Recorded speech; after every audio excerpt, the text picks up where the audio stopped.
The heat hit him first, that thick tropical warmth that clung to the skin and smelled of salt and mango trees. 2 years since Vienna. 2 years of trying to forget the sound of her voice, the way her hand had felt in his. He'd built a quiet life in North Queensland. Guided tourists through the Daintree, fixed boats in the marina, pretended the past was a dream.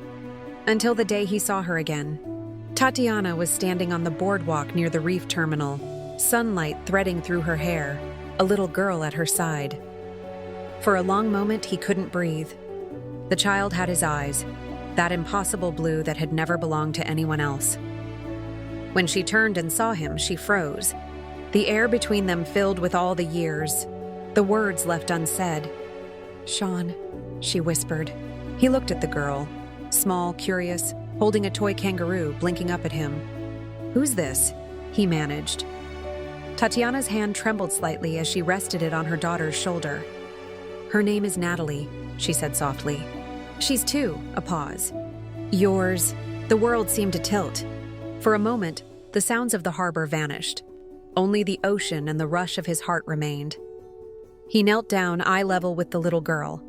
She smiled shyly and reached out, touching the edge of his hand as if she already knew him. Later, they sat beneath a palm tree by the esplanade. Tatiana told him about Moscow, the long winters, the quiet nights, the letters she'd written and never sent. He told her about the reef, the solitude, how he had tried to build something steady but always felt half missing. As the sun sank into the coral sea, Natalie fell asleep in her mother's lap, her small hand still holding onto Sean's finger. He looked at them, the woman he had loved, the child he never knew, and felt a kind of peace he hadn't thought possible. Tatiana leaned against him, her voice barely above the hum of the sea.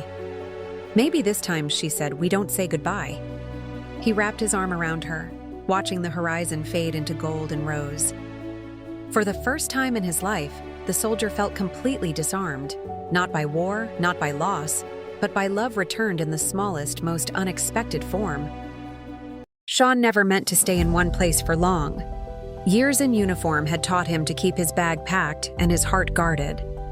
But everything changed the morning Natalie ran barefoot through the tide, laughing as the sea chased her ankles. They had rented a small weatherboard cottage on the edge of cairns, close enough to smell the salt on the breeze, far enough to hear the quiet. Tatiana filled the rooms with life, wildflowers in old jars, the smell of fresh bread, Russian songs humming softly from the kitchen. For the first time in years, Sean stopped looking over his shoulder. Natalie followed him everywhere, to the markets, to the pier, even when he fixed boats at the marina. She'd hand him tools with tiny, serious hands, her hair always tangled by the wind. "Papa," she said one day, tasting the word like something new. He froze, then smiled, his throat tight. It was the first time she'd said it. At night, after Natalie was asleep, Sean and Tatiana would sit on the veranda, the air thick with the scent of rain and frangipani. They spoke quietly, about Moscow, about London, about the mountains. Sometimes words weren't needed. She would rest her head against his shoulder, and he would hold her close, feeling the steady rhythm of the life they had somehow built. But peace didn't come without ghosts. Some nights he'd wake from old dreams, sand, noise, loss. Tatiana would reach for him in the dark, grounding him without words. She had seen her own share of storms, and together they learned to stand steady through them. Weeks turned into months. The world beyond their small house felt distant, replaced by school runs, morning swims, laughter echoing off the water. The soldier had become a father. The woman who once disappeared into the snow had become his home. One evening, Natalie ran toward the sea, her laughter rising above the wind. Sean chased after her, scooped her up, and turned to see Tatiana watching from the shore, her dress fluttering, her eyes shining with the kind of calm that only comes after years of searching. In that moment, he realized something simple. He didn't need the past to define him anymore. He had everything he'd been fighting for, right here, in the fading light of a Queensland sunset. The morning sunlight spilled across the veranda, warm and soft, the air thick with the sound of lorikeets in the palms.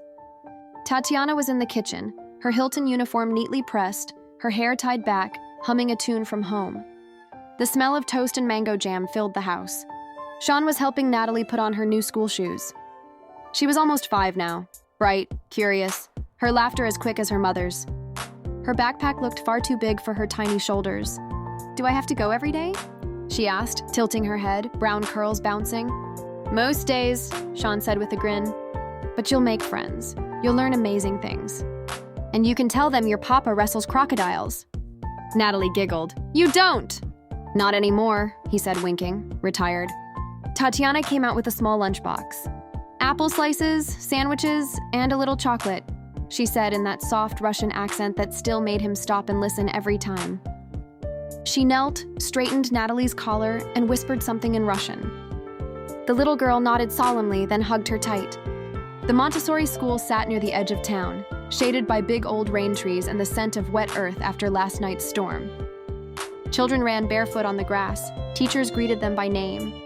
It felt gentle, a good place to begin. Sean and Tatiana stood together by the gate, watching Natalie walk in. She turned once, waved, a quick, bright flash of her hand, then disappeared into the classroom. For a while, neither of them moved. Tatiana's hand found his. "She's brave," she said softly. "She gets that from you," he answered. Later, Sean drove her to the Hilton. She'd been working the breakfast shift for months now. Polite smiles, trays of coffee and fruit, the quiet rhythm of service. It wasn't glamorous, but it was steady, honest work. Sometimes he'd stop by the lobby just to see her moving through the crowd, graceful and calm, unaware of how proud he felt. That afternoon, he picked Natalie up from school. She came running across the grass, her face glowing with stories about painting, a turtle named Max, and a teacher who sang about the sun. She climbed into his arms, still talking, and he realized that this, the small, ordinary, miraculous rhythm of it, was what peace looked like. That night, when Tatiana came home tired but smiling, Natalie ran to her with a drawing. 3 stick figures under a yellow sun. Mama, Papa, and her. Tatiana looked at Sean, eyes shining. "Home," she whispered. And for the first time, he felt the word not as a place, but as the people who made the world make sense again. The wet season had come early that year. Rain swept through cairns in long silver curtains, hammering the roof and turning the yard into a mirror of puddles. Sean sat on the veranda, boots off, watching the storm drift in from the coral sea. He'd grown used to peace, the hum of the reef tours, Tatiana's laughter over the clatter of dishes in their small kitchen, Natalie's endless questions about the world. He'd started to believe the past had finally loosened its grip. Until the knock came. It was late, after midnight. He opened the door to find 2 men standing in the rain, civilian clothes, but their posture gave them away. One tall, one lean, both carrying that quiet authority of people used to asking questions others didn't want to answer. "Mr. McAllister," the taller one said. Sean didn't correct him. Old instincts flickered to life, yeah. The man handed him an envelope, the paper damp with rain. "We'd like to ask you a few questions. It's about an operation, Kandahar, 2009. The name hit him like a blade sliding between old scars. Kandahar, he hadn't heard it spoken aloud in years. He didn't invite them in, they didn't press it. When they left, the night swallowed their headlights, leaving only the sound of rain and the faint tremor in his chest. Tatiana found him still sitting there hours later, the envelope unopened beside a cold cup of coffee. She touched his shoulder. "What is it?" He looked up at her, at the woman who'd built this fragile piece beside him. "Something I thought was buried," he said quietly. "Maybe it's coming back." She sat beside him, fingers tracing the back of his hand. "Then we face it, together." He wanted to believe her, but as the rain fell harder, he felt the old weight settle. Names, places, choices that never stopped echoing. The soldier inside him stirred again, restless and uninvited. In the days that followed, the letter sat on the kitchen shelf, unopened. He went about his routines, dropping Natalie at school, fixing a boat engine, sharing dinner with Tatiana. But the weight of that sealed paper seemed to follow him like a shadow. One afternoon, as thunder rolled in the distance, he finally broke the seal. Inside was a summons, a request for testimony, not accusation, but close enough to shake the ground beneath his feet. He folded it back into the envelope and looked toward the door, where Tatiana and Natalie's laughter drifted in from the yard. He'd fought wars before, but this time he wasn't alone, and that made all the difference. The letter stayed on the kitchen table for 3 days before Sean said anything. Tatiana had watched him grow quieter, the old look in his eyes returning, that stillness he wore like armor. When he finally spoke, it was over breakfast. "I have to go," he said simply. She didn't ask where, she already knew. Canberra, the capital, the place where everything began to unravel all those years ago. He booked a flight for the following week. The morning of his departure was soft and gray, rain still hanging on the horizon. Tatiana drove him to the airport, Natalie asleep in the back seat, clutching her stuffed kangaroo. At the gate, Tatiana touched his arm. "Don't carry it all again," she whispered. "You're not the same man who left that war." He nodded, but words felt too heavy. The flight south cut through storms and silence. When he landed, the dry Canberra air felt foreign, thin, cold, sharp with memory. The city had changed, but the faces at Defense Headquarters hadn't.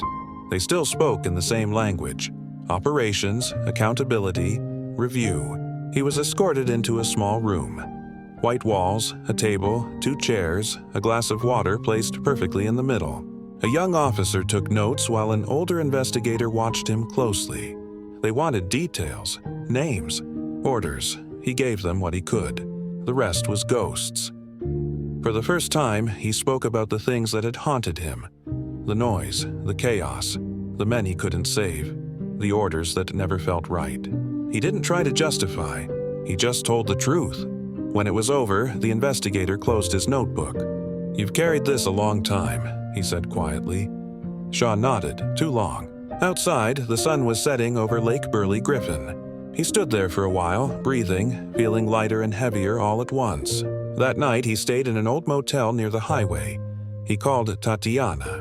The sound of her voice, calm, steady, real, reached across the distance and anchored him. "Did you tell them everything?" she asked. "I told them enough," he said. "I think it's finally done." She was quiet for a moment, then, "Come home." He smiled, looking out at the city lights, thinking of the sea and the laughter waiting for him. For the first time in years, he felt he'd laid something down. Not forgotten, just no longer running. When his flight touched down in Cairns 2 days later, Natalie was waiting at the arrivals gate, holding a handmade sign that said, "Welcome home, Papa," in crooked, bright letters. He knelt down, and she ran into his arms, warm and real and laughing. Tatiana stood a few steps behind, eyes shining.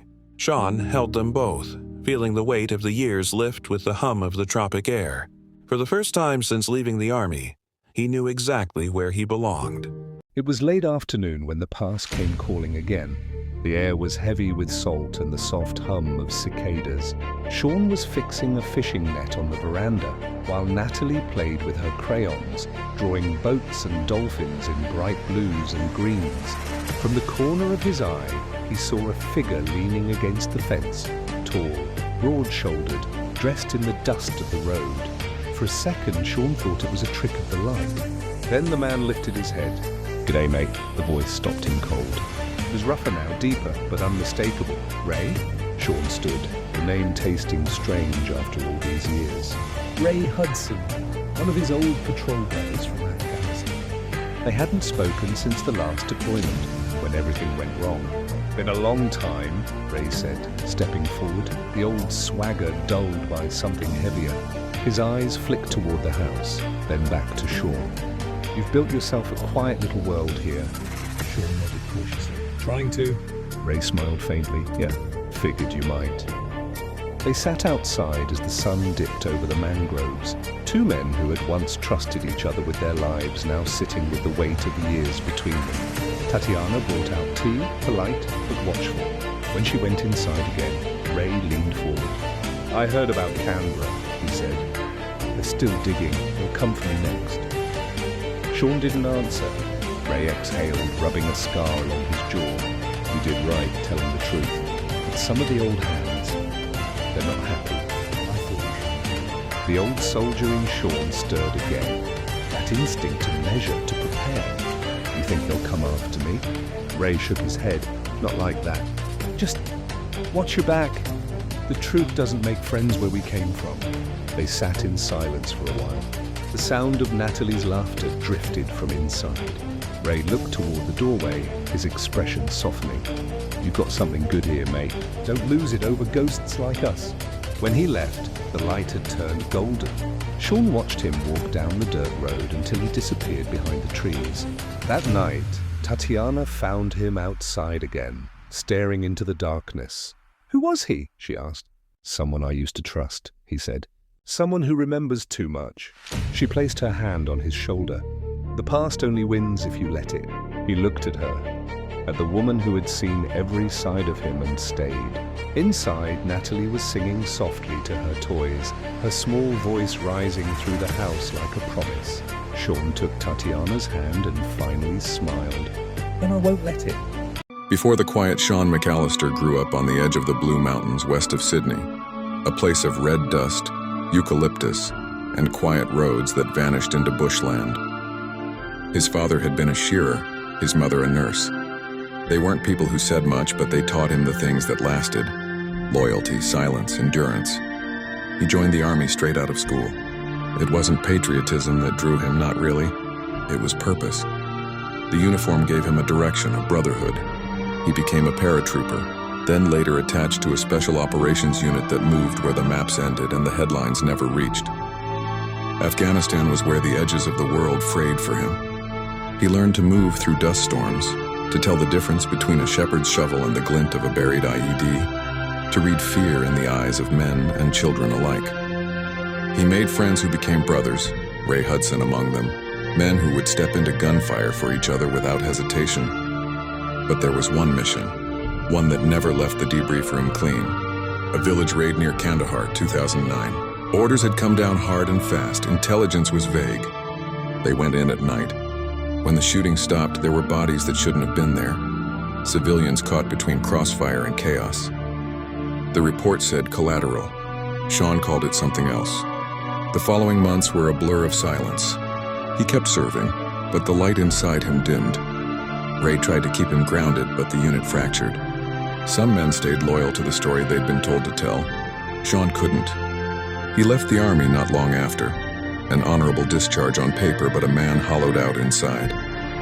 He drifted, Darwin, Jakarta, the mines in Western Australia, before ending up in London, trying to outrun ghosts in a foreign city that didn't know his name.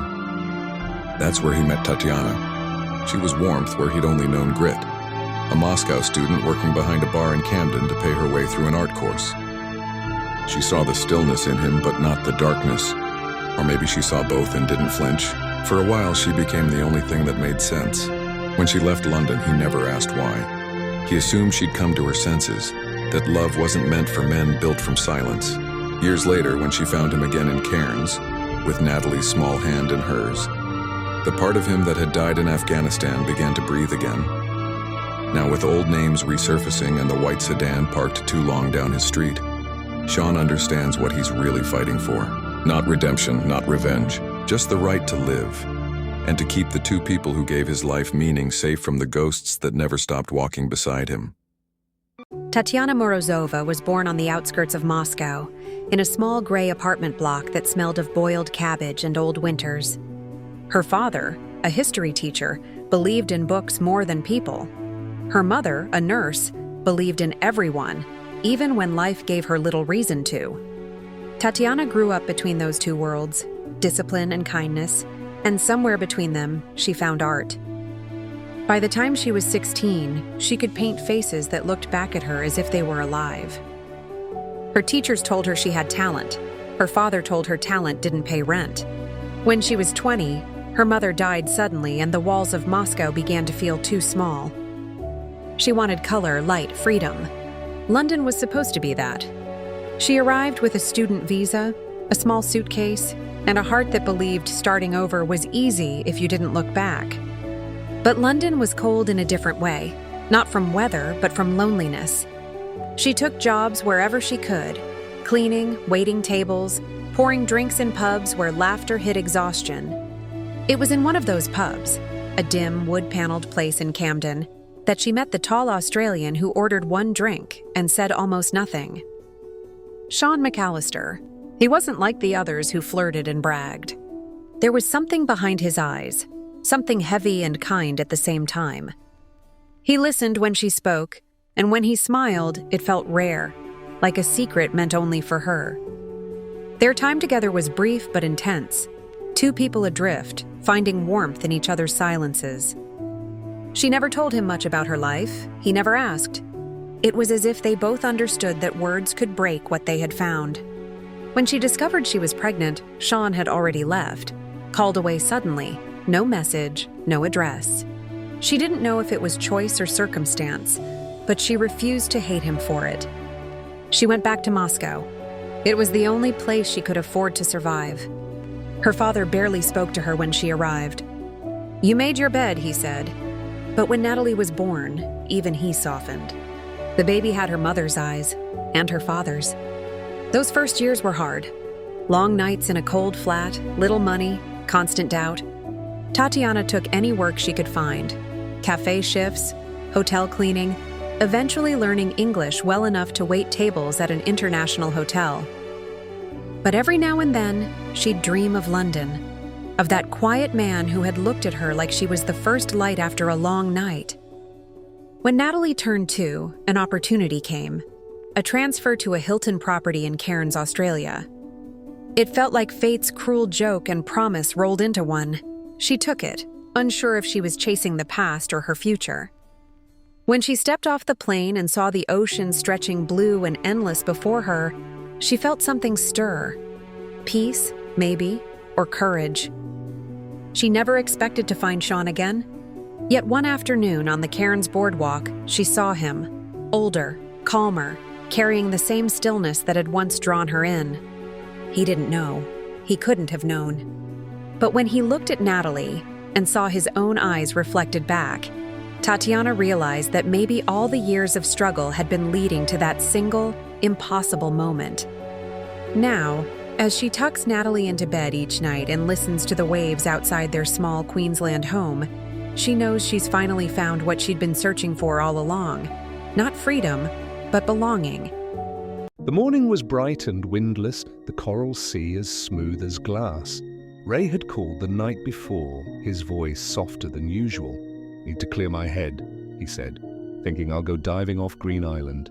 Been too long since I was underwater." Sean almost offered to go with him, but something in Ray's tone, that calmness that didn't sound quite right, made him stop. "Be careful out there, mate," he said. Ray laughed. "Always am." By midday, the news reached the marina. A diver missing, last seen near the outer reef shelf. They'd found his gear hours later, drifting near the coral edge. No sign of him. Sean stood on the dock as the rescue boats came in, the smell of salt and fuel thick in the air. The sun was low, turning the water the color of copper. One of the officers recognized him. "You knew him, didn't you?" Sean nodded once. "Yeah, I did. There was no body to bring home, no goodbye, just the endless blue and the quiet certainty that the sea had taken him." That night, after Natalie was asleep, Sean sat outside under the palms. Tatiana joined him, her hand finding his. "Was he your friend?" she asked softly. "He was," Sean said, "once. We went through things no one else could understand. He carried it all too long." The cicadas sang in the dark. Somewhere out on the reef, waves broke against the coral with the steady rhythm of a heartbeat. For a long time, Sean said nothing more. He thought about the letter, the men in suits, the weight Ray had been dragging since Kandahar. Maybe the sea had done what none of them could, given him peace. A few days later, a parcel arrived at Sean's doorstep. No return address. Inside was Ray's old unit patch, worn and sun-bleached, and a single note in Ray's uneven handwriting. "You did what was right, mate. Don't stop living because I couldn't." Sean folded the note carefully and placed it inside his journal. He didn't tell Tatiana what it said. Some things didn't need to be shared, not out of secrecy, but reverence. That evening, he took Natalie down to the beach. She ran ahead, chasing the foam as it curled at her feet. The sea shimmered in gold light, calm again, As if nothing had ever happened, Sean stood watching her, this small, bright life that had pulled him back from his own darkness, and whispered, "Rest easy, brother." The tide rolled in, the sky softened, and the ghosts of the past drifted with the current, finally beginning to fade. A year had passed since the sea took Ray. The white sedan stopped appearing. The letters stopped coming. The nights grew quieter. Life, slowly, had found its rhythm again.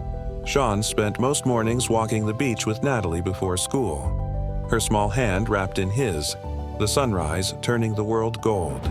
Tatiana had been promoted at the Hilton, now managing a team, her English polished, her laugh brighter. The scars of their past hadn't vanished, but they had softened.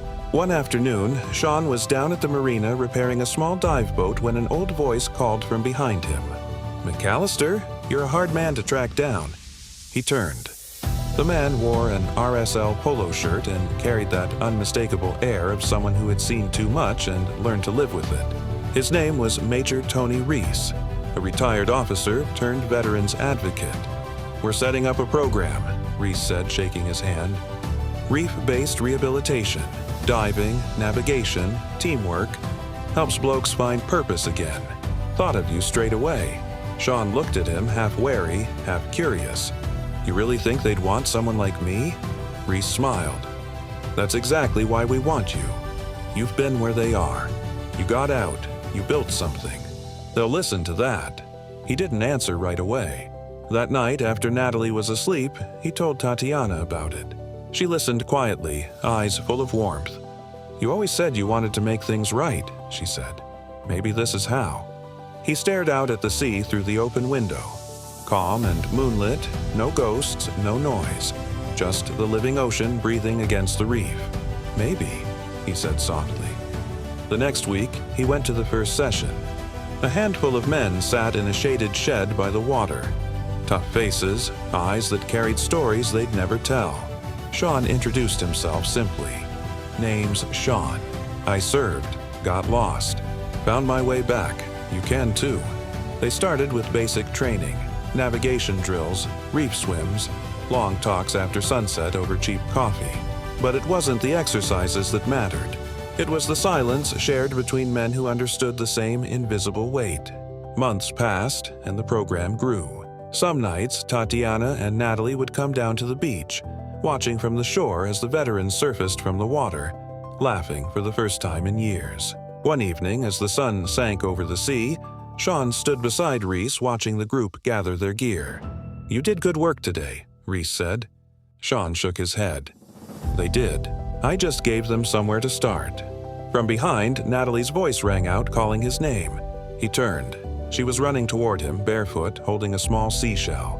"Papa, look," she said, breathless. He crouched, taking it from her tiny hand. The shell glimmered in the light, fragile but whole. Tatiana joined them, her hand resting on his shoulder. "She wants to give it to you," she said, smiling. "She says it's for being brave." Sean looked out at the horizon. The same sea that had once taken so much, now giving back something else entirely. "I'm not brave," he said quietly. "Just lucky." Tatiana leaned closer. "No," she whispered, "you're alive." And for the first time, Sean believed her. 10 years had slipped by since the reef rehab project began. The house by the water had changed, but the rhythm of life stayed steady. Tatiana leaving early in her Hilton suit, Natalie packing for Cairns High with music in her ears, Sean brewing the first coffee of the day before heading to the shed where he kept his notebooks. He had spent years quietly collecting records, statements, and declassified files about Kandahar 2009. The deeper he went, the clearer the pattern became. Orders rewritten, timelines erased, names moved from one page to another. Someone high up had turned a battlefield tragedy into a success story, and men like Ray had carried the guilt for them. One afternoon, while cross-checking field logs, Sean found a set of coordinates that didn't match any official map. When he followed the thread, it led to a private contractor, one still supplying the Department of Defense. The cover-up wasn't ancient history, it was ongoing. He sent a full report to Defence Integrity, another copy to the Australian Federal Police. A week later, he received a polite email acknowledging receipt of correspondence. Then silence. 2 nights after that, unmarked cars rolled past the house more than once. At first, he dismissed it as paranoia until he turned on the news. A young girl's body had been found in bushland outside town. The headline flashed local veteran questioned in ongoing investigation. His own photograph, taken from a community award ceremony, filled the screen. By morning, reporters were at the gate. The whispers spread through Cairns, former soldier, secret past suspicious man. Tatiana's face went pale when she saw the broadcast. "It can't be serious," she said, gripping his arm. "They don't need to be," Sean answered quietly. "They just need people to believe it." He knew what this was, not justice, but warning. Someone wanted him discredited before his evidence could surface. That night, after Natalie had gone to bed, he sat with Tatiana on the veranda, the reef wind cold against the palms. "I can run," he said. "Disappear, I've done it before." She shook her head. "No more running. You face them." "We clear your name the right way." He looked at her, steady, unflinching, the same courage that had once held him together in the mountains of Slovakia and the storms of the Coral Sea.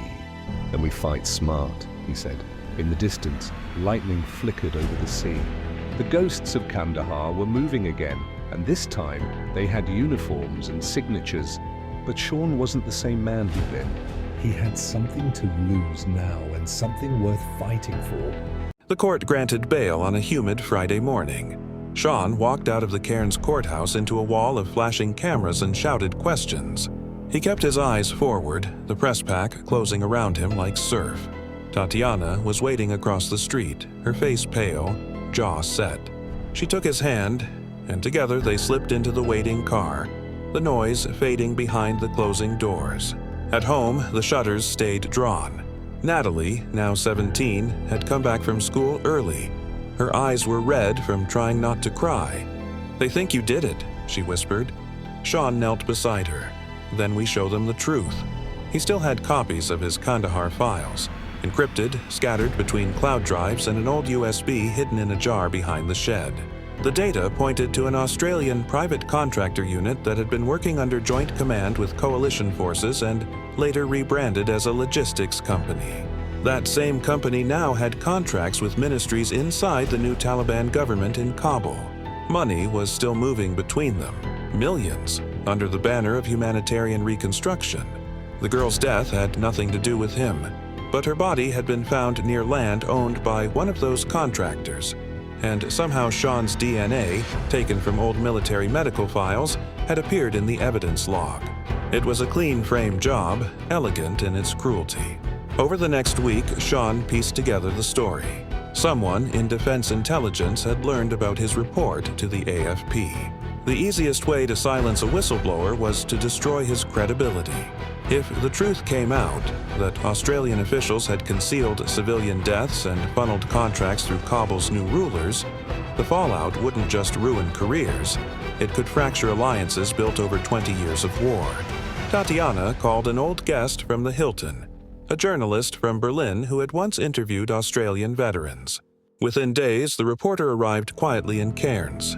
Sean handed her the drive, every document, every log, every timestamp. "If they stop me," he said, "you release this everywhere." That night, as rain swept across the coast, police cars idled 2 streets away. Sean watched their lights flicker behind the palms and felt the old soldier return. Not the one who fought for orders, but the one who fought for truth. "Whatever happens," he told Tatiana, "we stay together. They can take my name, but not what we know." She nodded, tears shining in the dim light. "Then we tell the world." He turned toward the sea, listening to the storm build over the reef. By morning, every secret he'd uncovered could be in the hands of international media. And when it was, Australia's silence about Kandahar would end, whether the government was ready or not. By Monday morning, the world had changed. Sean's encrypted files, sent through a Berlin journalist to 3 major outlets, were online before dawn.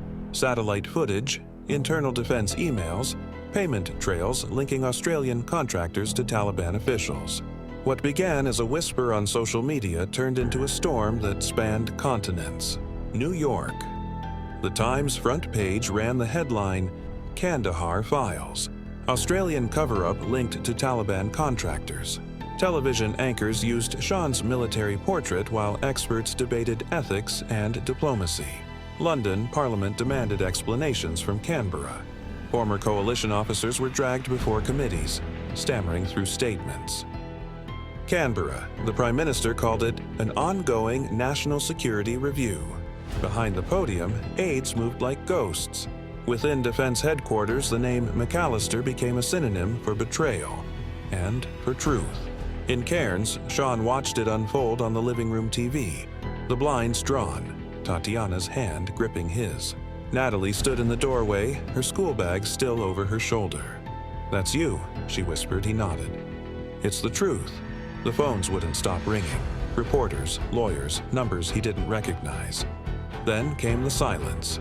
Service cut, power flickering, a drone humming somewhere above the tree line. That night, headlights flashed outside the house, lingering too long. A neighbor later said 2 unmarked vehicles had passed through the street twice before dawn. Sean packed a small bag, laptop, USB backups, a photo of Tatiana and Natalie from Green Island. "They'll say I leaked classified intelligence," he told her. "If they arrest me now, it all disappears." Tatiana's eyes filled. "Then we keep moving." By morning, they were gone. North along the Captain Cook Highway, the Coral Sea to their right, rain in the distance. Behind them, the news cycle kept turning. Protests in Sydney, resignations in Canberra, diplomatic outrage in Kabul. Everywhere, the same question echoed, who is Sean McAllister, and why did he risk everything?